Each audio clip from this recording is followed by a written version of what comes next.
The parable of the lost son, Yay. This or prodigal son. the prodigal son. Yes. Bring the prodigal sons home to Jesus. And this we're in Luke 15 and we're starting in verse 11.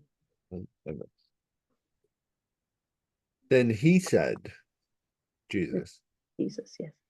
a certain man had two sons, Hmm. and the younger of them said to his father, Father, give me the portion of goods that fails to me, or that falls to me. So he divided to him his livelihood. This is what, like when he's old enough. Right. Instead of waiting until Oh, dies. yeah, he's like, I want it now, right? Or waiting till he's older. He's Uh, pretty much asking for it now, right? yeah. And not many days after, the younger son gathered all together, journeyed to a far country, and there wasted his possessions with prodigal living. So that's where that word comes in. And I have a footnote for prodigal saying wasteful. Okay. Hmm. Mm. But when he spent all, there arose a severe famine in that land, and he began to be in want of food. Food and Everything, I everything, guess. everything probably shelter and everything. Yeah. Then he went and joined himself to a citizen of that country, and he sent him into the fields to feed swine. Mm-hmm. We got a job. Feed the pigs, right? Okay. Yeah. And he would gladly have filled his stomach with the pods that the swine ate, but no one gave him anything. Ooh. Mm. But when he came to himself, he said, How many of my father's hired servants have bread enough to spare, and I perish with hunger? That's a good question. Right, because he knew this. So we're getting a image in here to the father, right? The father obviously took care of his servants, Right, at least fed them, right? So, right. Uh, I will arise and go to my father, and I will say to him, Father, I have sinned against heaven and before you, and I am no longer worthy to be called your son. Make me like one of your hired servants. And he arose and came to his father. But when he was still a great way off, his father saw him and had compassion, and ran and fell on his neck and kissed him. mm, And the son said to him, Father, I have sinned against heaven and in your sight, and am no longer worthy to be called your son.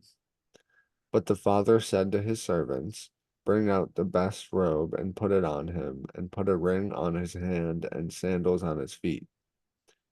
And bring the fatted calf here and kill it, and let us eat and be merry. For this my son was dead and is alive again, and he was lost and is found, and they began to be merry. Now this older son was in the field, and as he came and drew near to the house, he heard music and dancing. So he called one of the servants and asked what these things meant. And he said to him, Your brother has come, and because he has received him safe and sound, your father has killed the fatted calf. But he was angry and would not go in. Therefore his father came out and pleaded with him. So he answered and said to his father, Lo, these many years I have been serving you. I never transgressed your commandment at any time, and yet you never gave me a young goat, that I might marry with my friends, make merry, right? that And I not might make merry with my friends, have a party, right? I guess. Yeah. But as soon as this son of yours came, who has devoured your livelihood with harlots, you killed the fatted calf for him. Oh, this is the other brother. Yeah, this is the other brother, yes. He said, You gave up everything. No. And he said to him, Son, you are always with me, and all that I have is yours. It was right that we should make merry and be glad, for your brother was dead and is alive again, and was lost and is found. Wow. So it matters more that he came back. Mm. So So that, that's, is that how we should be? or a lot of people have said that it's like really like the Father is like a symbol of God.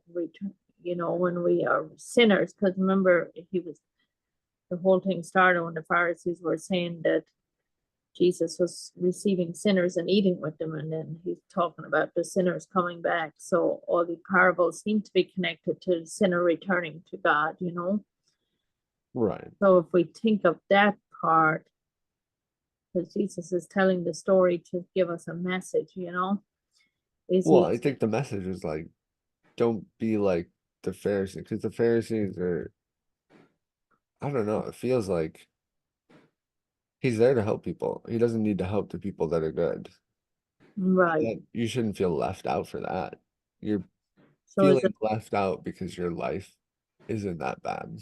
so the Pharisees is really the other son that's feeling left out. Well, he feels left out because he's like, why is he getting all this stuff and he's been away? And that's more of like a sibling thing, right?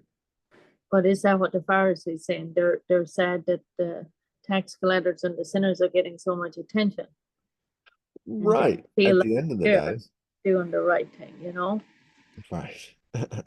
But then, like you said in the beginning, the Pharisee and the scribe's job is to give the word of the Lord to the people so that they can have a relationship with God. And instead they're dismissing these people. So it's Right. probably really, and then you know how the father, he is so happy to have his son back, is like that feeling when God, he wants us to come back to him if we've strayed or lost. He wants us to be found by him. Be happy that you're still alive. Yes, thank you, Jesus.